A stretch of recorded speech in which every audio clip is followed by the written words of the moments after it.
Assalamualaikum warahmatullahi wabarakatuh. Innal hamdalillah nahmaduhu wa nasta'inuhu wa nastaghfiruh wa natubu ilaih. Wa na'udzu billahi min syururi anfusina wa min sayyiati a'malina may yahdihillahu fala mudhillalah wa may yudlilhu fala hadiyalah. Nashhadu an la ilaha illallah wa nashhadu anna Muhammadar Rasulullah. Allahumma shalli ala sayidina Muhammad. A'udzubillahi minasyaitonir rajim. Bismillahirrahmanirrahim. Hadis Bukhari bab yang ke-37, bab man lam yatawadda illa minal ghasyil muskil. Hadis Bukhari nomor 184. Haddatsana Ismail qala haddatsani Malikun an Hisham bin Urwata an imraatihi Fatimah an jaddatiha Asma binti Abi Bakrin annaha qalat Ataitu Aisyata zaujan Nabi sallallahu alaihi wa alihi wa sahbihi wasallam hina khasafati syamsu fa idzan nasu qiyamun yusalluna wa idza hiya qa'imatun tusalli. Kata Asma, saat gerhana matahari aku datang ke Siti Aisyah, ternyata melihat orang sedang salat. Siti Aisyah ikut juga salat gerhana matahari. Aku bertanya, faqultu malin nas fa asyarat bi yadiha nahwas sama'i wa qalat subhanallah faqultu ayatan fa asyarat ay na'am.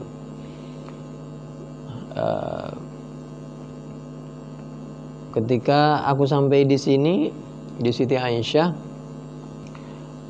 ada apa ini? Lalu Siti Aisyah karena sedang sholat memberi isyarat bahwa dia sedang gerhana matahari dan ini merupakan tanda kekuasaan Allah, artinya ikutilah salat dan berdoa. Faqumtu hatta tajallani al-wasyu wa ja'altu asubu fawqa ra'si ma'an. Falamman sarafa, kemudian aku betul-betul merasa kaget dan khusyuk, tapi orang ketidur sampai orang pun pingsan kalau enggak berlebihan, dan tidak dimungkinkan dia buang gas atau hal-hal yang lain, maka sebenarnya bisa tidak membatalkan wudhu. Falamman sarafa Rasulullah sallallahu alaihi wasallam, tapi kalau dimungkinkan buang gas, memegang kemaluannya dan lain sebagainya, maka dianjurkan berwudu. Falamman sarafa Rasulullah sallallahu alaihi wasallam hamidallah wa athna alaihi thumma qala. Kemudian setelah selesai Nabi salat gerhana, Nabi seperti biasanya memuji Allah, menyanjung Allah. Setelah itu beliau menyampaikan khutbahnya. Ma min syai'in kuntu lam arahu illa qad ra'aituhu fi maqami hadza hatta al-jannata wan nar. Nabi menyampaikan agar semua umat ini mendekatkan diri kepada Allah. Ketika Allah memberi peringatan, itu artinya ada sesuatu yang agar segera kita kembali kepada Allah dan meningkatkan hubungan dengan sesamanya.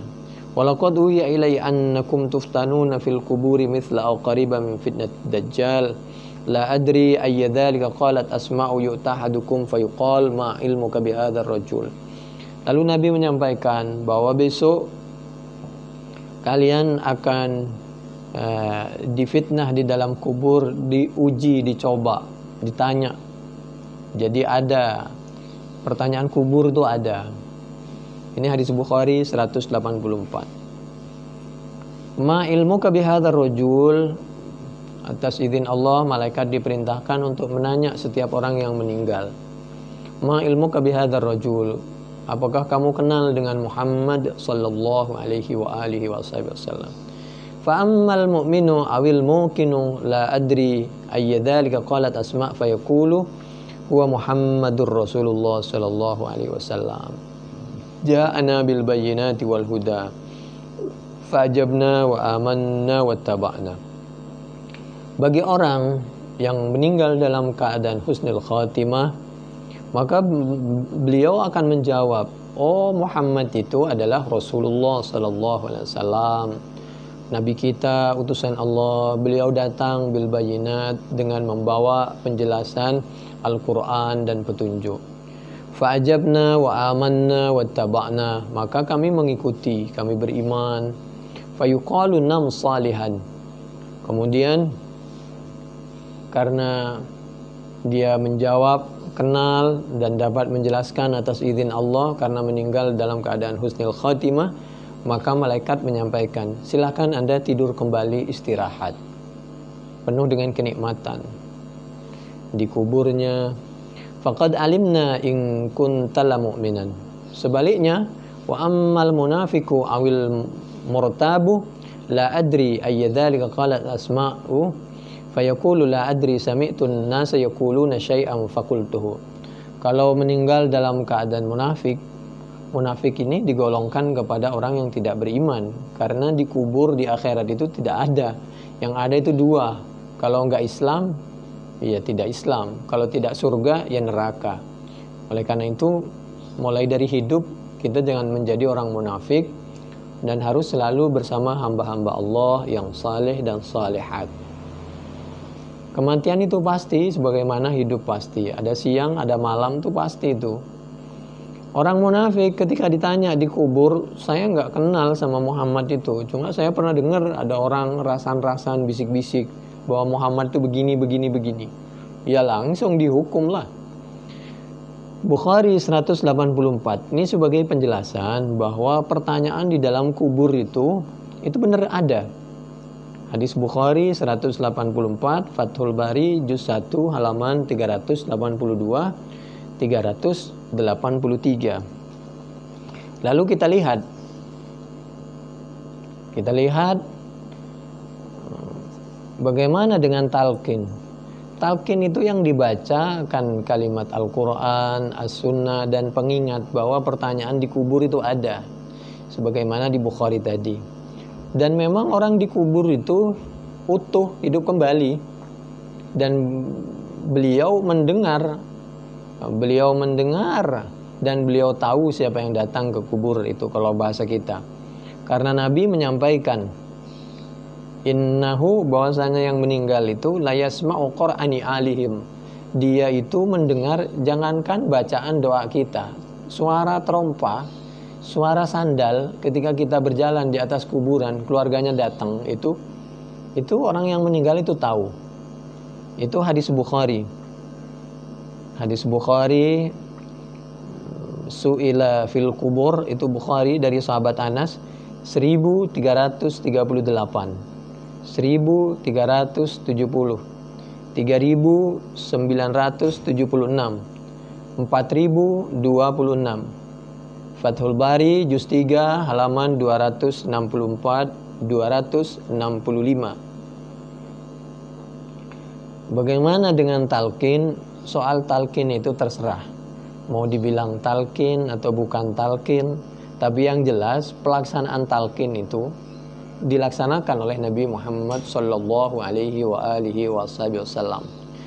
Kana Nabi sallallahu alaihi wa alihi wasallam idza faragha min dafnir rajul waqafa alaihi wa qala istaghfiru li akhikum was'alu lahu at-tathbita fa innahu al-ana yus'alu.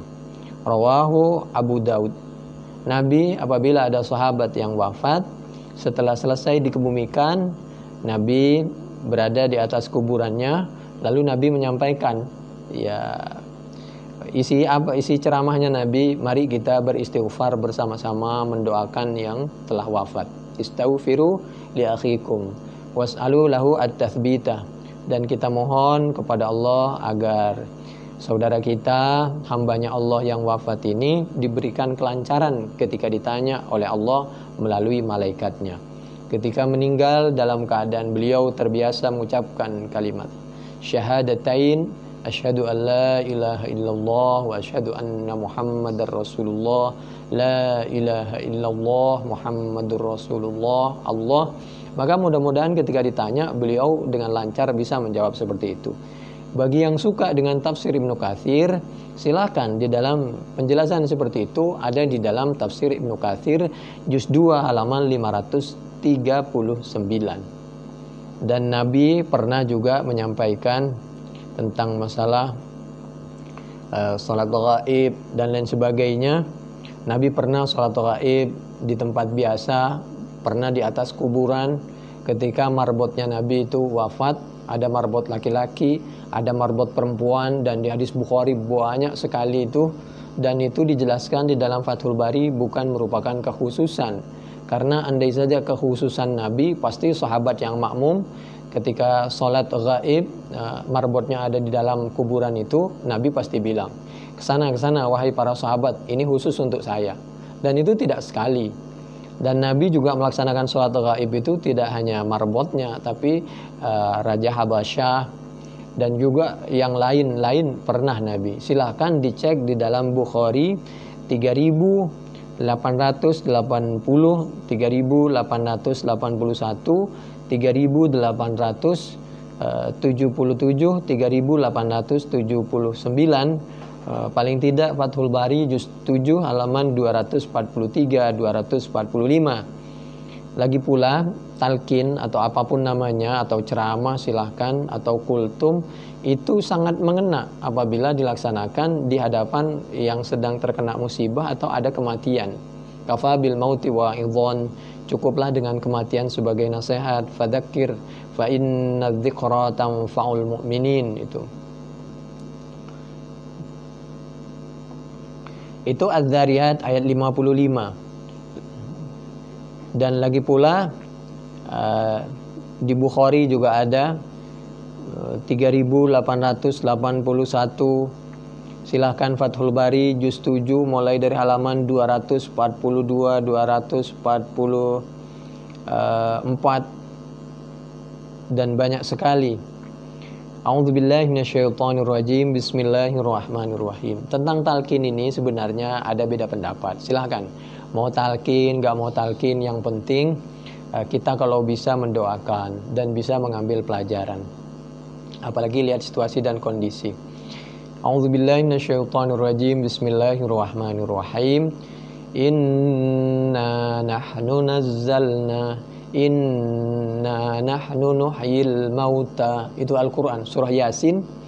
Surah Yasin ayat yang ke-12. Inna, bahwasanya kami Allah, nahnu, ya kami Allah, nuhyi, pasti menghidupkan siapa kami Allah, al-mauta.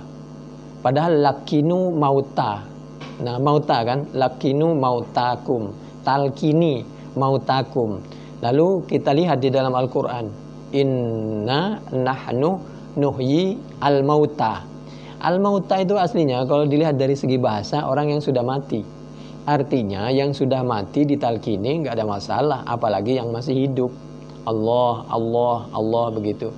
Paling tidak membuang penjelasan itu. Kita lihat. Dan lagi pula begini ya. A'udzubillahi minasyaitonirrajim. Bismillahirrahmanirrahim. Minha khalaqnakum wa fiha nu'idukum wa minha nukhrijukum taratan ukhra. Di samping sebagai bukti bahwa orang yang meninggal itu hidup, yang di kuburan itu, kita kalau ke kuburan disunahkan untuk salam kan. Assalamualaikum ya ahlad diyar. Itu kan berarti kum itu artinya orangnya ada. Inna insyaallah bikum lahikun antal muqaddimun wa nahnul muakhirun dan lain sebagainya, bacaan bervariasi. Kedua, Allah menyampaikan minha khalaqnakum wa fiha nu'idukum wa minha nukhrijukum taratan ukhra. Itu Al-Quran surah Thaha ayat 55. Kalau kita ke kuburan dianjurkan juga mengambil tanah. Minha khalaqnakum, dari tanah kita diciptakan semua. Dulu Nabi Adam, Siti Hawa dari tanah. Ada yang berpendapat seperti itu. Terus wa fiha nu'idukum, pada saatnya ambil tanah lagi, kita sampaikan bahwa pada saatnya semua kita pasti masuk ke dalam tanah. Manusia dari tanah pasti meninggal di tanah, kembali ke tanah. Wa minha nukhrijukum taratan ukhra, dan pada saatnya semua kita akan keluar dari tanah. Kalau kita berasal dari tanah, jadi makanan, jadi minuman, jadilah ovum dan sperma itu. Dan mudah-mudahan kita terbiasa dalam keadaan berzikir, sholat sunnah, berinfak dan lain sebagainya. Mudah-mudahan kalau wafat dalam keadaan berzikir kepada Allah Subhanahu wa taala dan tidak dalam melakukan maksiat. Yutsabbitullahu alladhina amanu bil qawli tsabiti fil hayatid dunya wa fil akhirah. Itu Al-Qur'an surah Ibrahim ayat 27. Orang yang melakukan maksiat maka biasanya meninggalnya dalam keadaan melakukan maksiat. Orang yang biasa melakukan kebaikan biasanya meninggalnya juga dalam melakukan kebaikan. Contoh yang paling mudah begini, mohon maaf ya. Ada orang yang terbiasa lidahnya apabila ada sesuatu langsung dia refleks gile gitu, atau buset, atau mohon maaf ya, kalau anak muda itu kan suka bilang apa kalau main bola itu, begitu gol anjing, mohon maaf begitu. Itu refleks, sehingga kalau ada musibah yang keluar bukan astagfirullah, bukan subhanallah, bukan masya Allah, bukan Allahu Akbar, tapi ya seperti tadi, anjing, gila begitu. Dan nanti kalau meninggal juga akan begitu. Ketika akan ditaruh rohnya, maka refleks dia yang keluar seperti itu. Masya Allah. Itu Al-Quran. Al-Quran surah Ibrahim ayat 27. Dan apabila umur sudah mendekati, sudah sepuh, maka kita jangan kembali kepada hobi semula. Dalam pengertian kalau hobi semula itu bukan merupakan kebaikan. Artinya jangan terlalu banyak lah. Misalnya mohon maaf ya, boleh tapi jangan berlebihan. Orang hobi bola, umur sudah tua, tapi dia hobi bola, main bola terus. Insya Allah meninggalnya lagi main bola, tapi tidak semuanya. Orang hobi jalan terus ya, misalkan mohon maaf ini ada yang touring segala macam tuh pakai motor atau pakai apa, maka kalau hobi seperti itu khawatir meninggalnya dalam keadaan seperti itu. Lebih baik di sisa umur itu kita pergunakan, semakin sepuh kita banyak mendekatkan diri kepada Allah, berinfak. Kalau kita touring pergi untuk bersedekah, nah bagus tuh. Main bola habis begitu kita mengumpulkan dana lalu ngajak teman-teman untuk bersedekah, nah bagus tuh. Jadi kita putar, kita isi dengan sesuatu yang diridhoi oleh Allah Subhanahu wa taala. Jadi kembali lagi,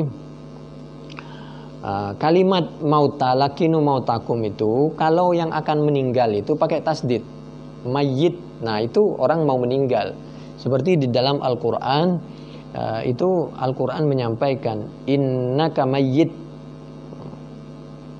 Jadi innaka mayyit, kamu akan wafat. Karena orang kafir ini selalu mendoakan dan mengharapkan Nabi wafat. Maka Allah menjawab, betul, memang kamu akan wafat. Mayyit ada tasdidnya. Kalau ada tasdid berarti akan meninggal. Tapi jangan lupa, wa innahum mayyituna, termasuk orang yang selalu mengharapkan kamu mati itu pasti mati juga. Ini Az-Zumar ayat 30. Jadi kalau akan mati, hubungannya dengan talqin bagi orang akan mati, mestinya pakai tasdid.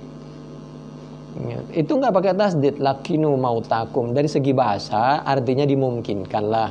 Ya, mau soal istilah itu terserah, mau dipakai talqin boleh, ceramah boleh, apa saja terserah. Jangan gara-gara sudah ada musibah malah ribut. Az-Zumar ayat 30. Jadi kalau mayyit itu jamaknya mayyitun, kalau perempuan tuh mayyitah, itu akan mati. Kalau maitun itu jamaknya amwat, mauta, itu telah mati itu.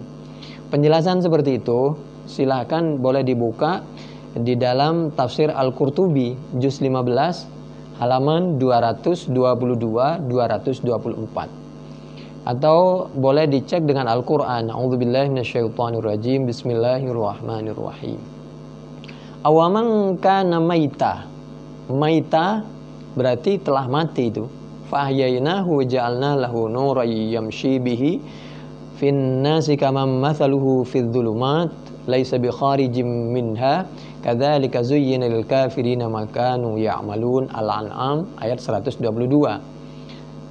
Sedangkan Yasin ayat 12 yang telah mati, inna nahnu nuhyil mauta wa naktubu ma qaddamu wa atharahum wa kulla syai'in ahsaynahu fi imamin mubin. Itu ketika ulama menjabarkan tentang hadis Bukhari lakinu mautakum. Mau diartikan telah atau akan silahkan. La ilaha illallah. Bukhari 1236, Fathul Bari juz 3 halaman 139 142. Meskipun kalau dari segi bahasa mauta sama dengan inna nahnu nuhyil mauta, artinya orang telah meninggal. Itu yang telah meninggal saja bermanfaat apabila kita doakan, kita tuntun, apalagi kita nuntun untuk orang yang masih berada di sekitar kuburan, itu bermanfaat sekali, apalagi orang yang mau akan meninggal. Bukhari 1236, Fathul Bari juz 3 halaman 139 sampai 142.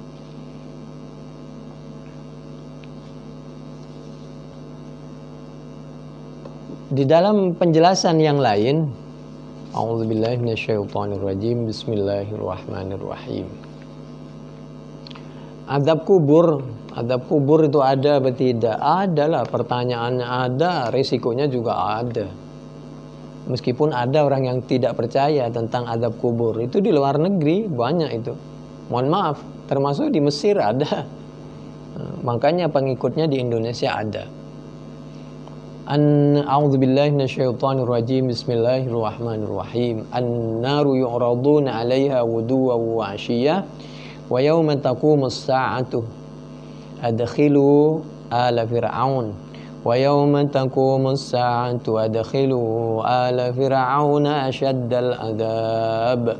Al-Quran surah Ghafir atau surah Al-Mu'min ayat 46. Penjelasannya ada di tafsir Al-Jauzi halaman 1120.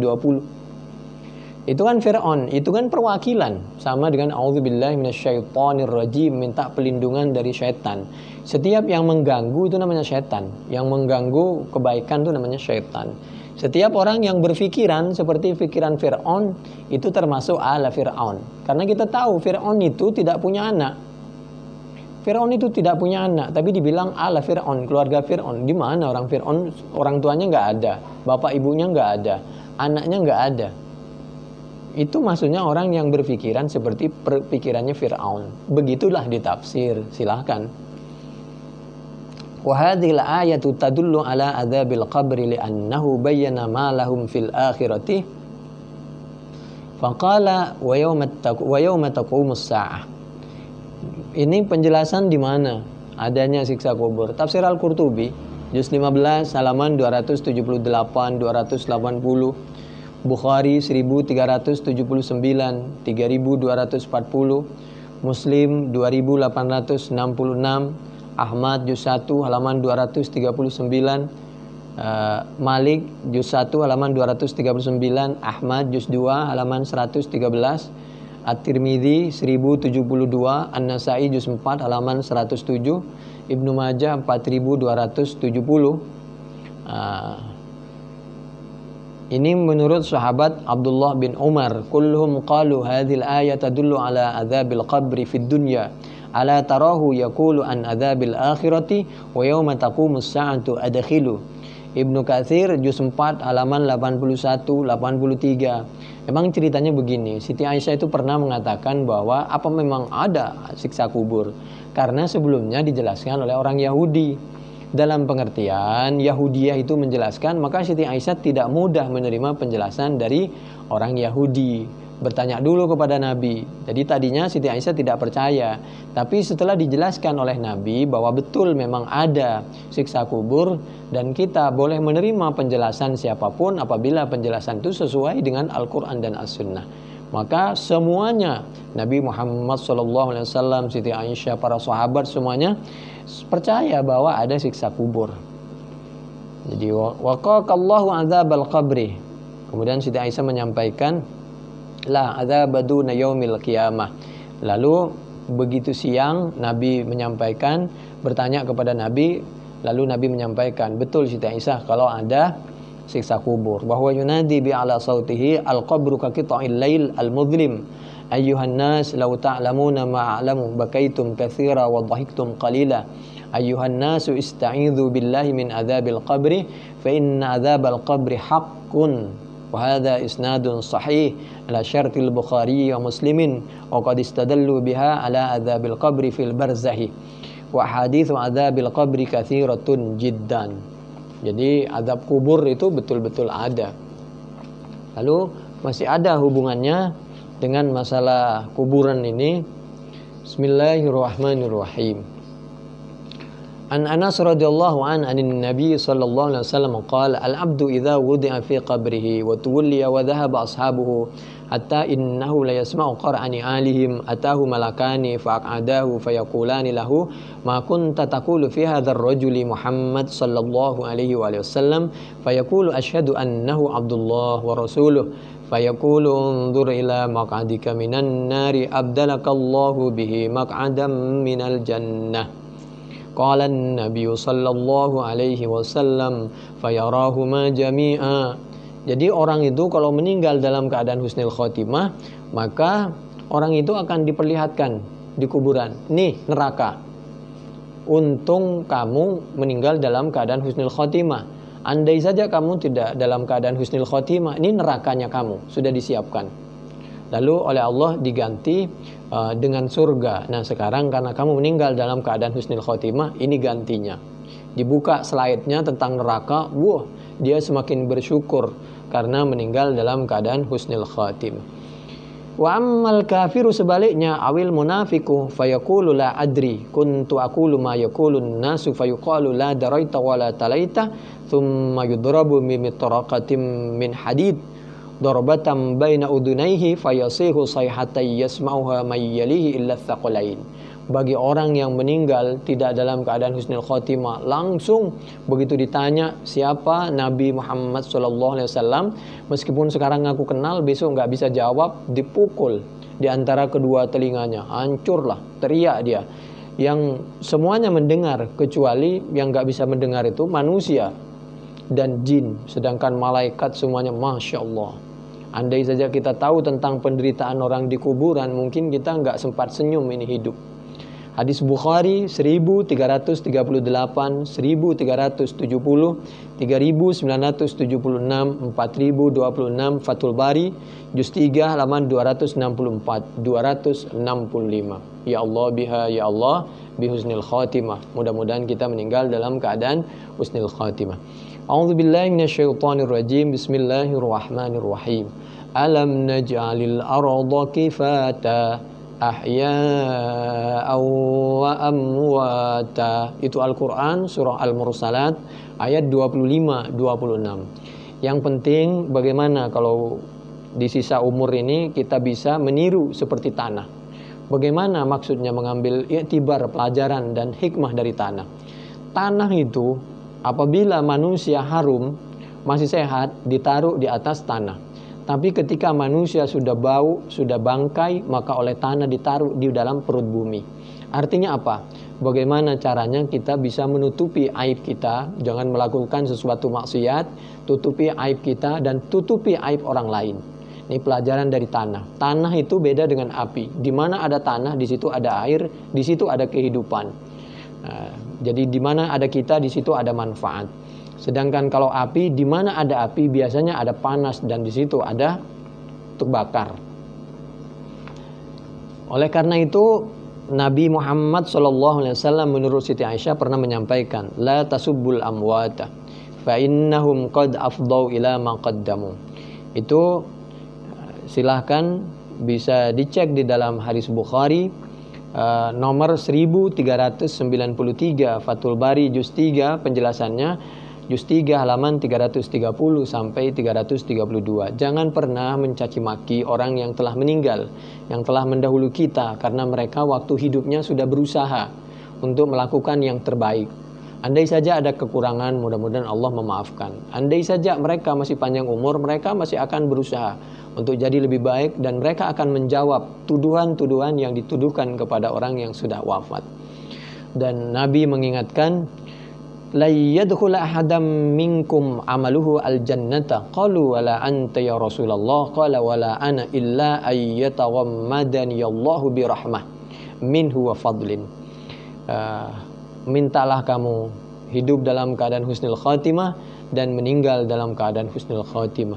Karena kalian ini tidak mungkin bisa masuk surga kecuali atas bantuan. Amal kamu tidak bisa masuk surga kecuali apabila dibantu oleh Allah, diangkat sehingga nilai amal ibadah kamu dilebihkan oleh Allah Subhanahu wa taala.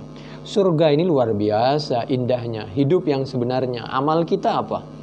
Masya Allah, tidak seberapa. Ini ada di dalam Bukhari 6463, Muslim kalau yang dari Siti Aisyah 2818, kalau dari sahabat Jabir 2817, kalau dari sahabat Abi Hurairah 2816, Ibnu Majah 4201, Ahmad juz 2 halaman 386, Ibnu Hibban 348. Kalau di dalam tafsir itu ada juga di dalam tafsir Al-Qurtubi juz 7 halaman 186. Oleh karena itu, jaga harga diri kita, jaga harga diri orang lain. Kata Siti Aisyah radhiyallahu anha, Nabi pernah menyampaikan kepada sahabat, ayyur riba arba indallah, qalu Allah wa rasuluhu a'lamu, qala arbar riba indallahi istihlalu irdim ri'im muslimin, thumma qara'a a'udzu billahi minasyaitonir rajim, bismillahirrahmanirrahim, walladzina yu'dzunal mu'minina wal mu'minati bighairi maktasabu faqad ihtamalu buhtana wa itsman mubina. Al-Ahzab ayat 58. Menurut Siti Aisyah, Nabi pernah menyampaikan radhiyallahu anha, ketika Nabi bertanya pertanyaan, bukan Nabi tidak tahu, bukan Allah tidak tahu, tapi kepingin memberi nasihat kepada sahabat, apa perbuatan riba yang paling berbahaya? Lalu sahabat menjawab, yang tahu hanya Allah dan Rasulnya. Riba yang luar biasa, dosa yang luar biasa adalah ketika seorang menghancurkan harga diri umat Islam. Berdasarkan Al-Quran surah Al-Ahzab ayat 58, orang yang menyakiti al-mu'minin, mu'minat bighairi maktasabu, padahal mereka tidak melakukan sesuatu yang patut harga dirinya direndahkan, faqad ihtamalu buhtana wa itsman mubina, maka orang itu telah memikul dosa, melakukan kebohongan dan dosa yang luar biasa. Ini pelajaran nasihat dari Allah melalui lisannya Nabi Muhammad sallallahu alaihi wa alihi wasallam. Banyaklah kita beristighfar. Nabi saja dimohon oleh Allah agar istighfar untuk dirinya dan untuk umatnya. Ini tawadhu.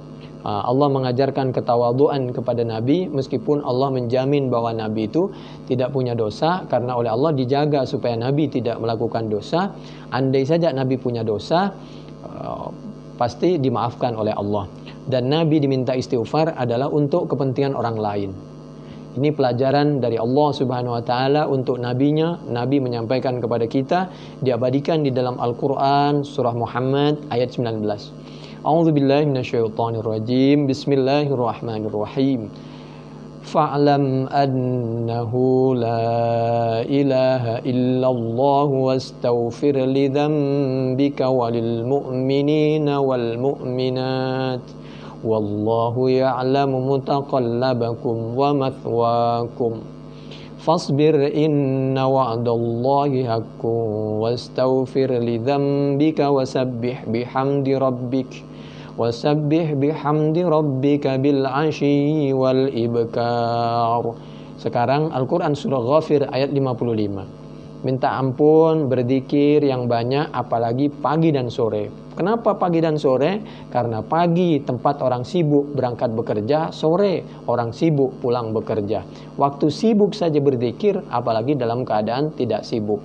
Oleh karena itu, berzikir itu tidak dibatasi oleh waktu pagi dan sore. Dan banyak-banyaklah bersedekah. Bersedekah bagaimana? Nyiram tanaman itu sedekah. Memberi makan hewan itu juga sedekah. Apalagi membantu orang lain, tapi tentu menurut kemampuan kita.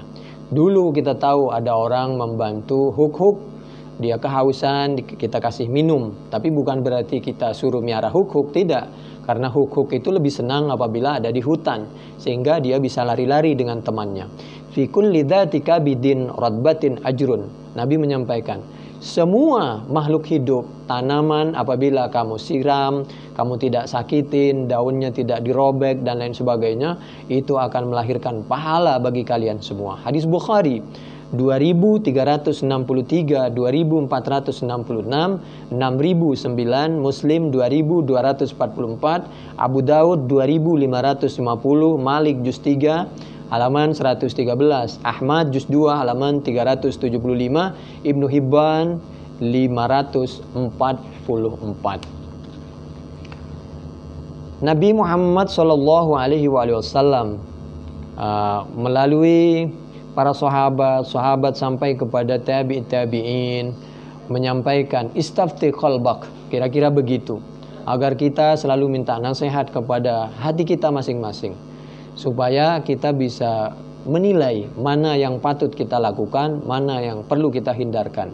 Albirru matma'annat ilaihin nafsu watma'anna ilaihil qalbuh wal ismu ma haka fin nafsi wa taraddada fis sadri wa in aftakan nasu wa aftauka.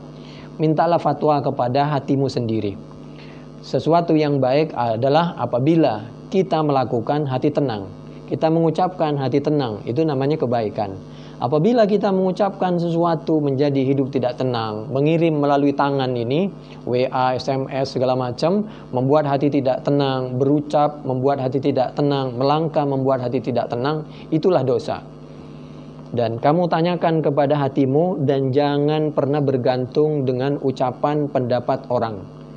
Jadi ini pelajaran. Kalau bisa kita faham tentang dalil Al-Quran dan As-Sunnah, kita lihat Al-Quran dan As-Sunnah. Apabila kita kurang faham, atau kita tambah dengan fatwa hati sendiri. Karena hati tidak pernah bohong.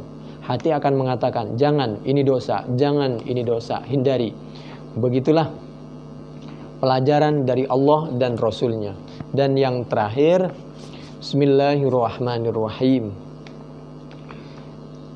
Idza aradallahu biqaumin syarran fataha alaihimul jidal wa manahumul amal.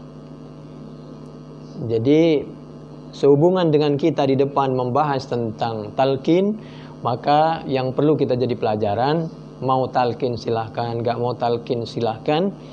Yang jelas jangan terlalu sering kita berdebat, lebih baik kita melakukan apa yang lebih hati-hati, yang buat lebih tentram. Kita saling memintakan ampun, istighfar, dan saling mendoakan, dan saling membantu orang yang sedang butuh bantuan. Karena apabila Allah menghendaki suatu keburukan kepada seorang, maka atau suatu tempat atau suatu komunitas, maka dibukalah pintu perdebatan. Sehingga orang itu senang berdebat, bukan untuk mencari dan menerima kebenaran. Lalu setelah berdebat, dia hobi berdebat, tapi tidak pernah menyatakan, merealisasikan suatu kebaikan. Demikian itu penjelasan ada di bukunya, kitabnya Syekh Muhammad Khodari Bek, halaman Tarikh Tasyri' 266. Subhanakallahumma bihamdik nasyhadu an la ilaha illa anta nastaghfiruka wa natubu ilaik. Wallahu a'lam bishawab. Assalamualaikum warahmatullahi wabarakatuh.